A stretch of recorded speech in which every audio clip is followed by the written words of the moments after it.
What's up mga kapisot? Dito na naman tayo sa bukid. Simula naman tayo patanim ng palay. Ngayon medyo bagbagin pa to. Yung mga dalogi ko mga kapisot. Yan. Yung kahirapan dito sa bundok kapisot.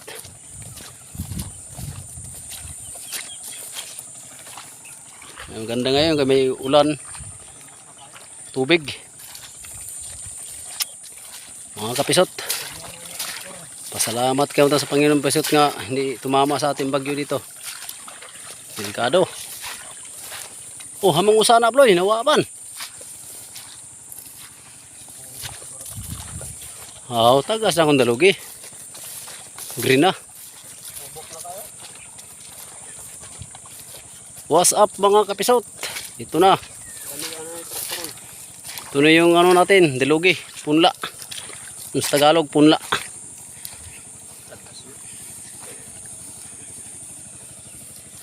Wagi kan ilagi. Yan. Medyo ano na siya kunti. Green na. Green na mga kapisot. Lagi kan ihadlok lagi bloy no. Yung iday damugtok mo. Sa natok mo ana. Di naman kanon sa tok mo. Natagas na. Oo. Arado lagi na kay way. Mga kapisot, ito yung ano natin. Ano ang pag-arado? Nagtraktor doon. Dadol nga buti nga. Balik. Kita ka pa sa kuha nga may kuhan. Gilirang gudi sa niya. Giliran lagi na. Turok na. Balik sa. Green na. Dagko man din yung kuhan. Dagko ka ng plat na ko. Plansa pa na. Plata. Plansa ko pag na. Hindi lang naman ko nang kaya na sudlag tubig ng mga tinamakan ako. Kay hiwa na sudlisad to. Kupos ang tubig. Pero dries di. Kini oh.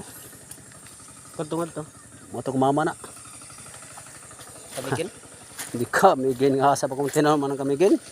Bayad. Oh. Na. Surbol na ang redrice na ko. Wala na. Palit ng pressure yun. Mga kapisot tiri atong ko na. Limpyo na kapisot. Di na para dito sa kang ladol dito nga alpha omega ang tirada. Red rice mga kapisot. Pantay dito. Para ito agi nga. Yung ugan sa kabaw.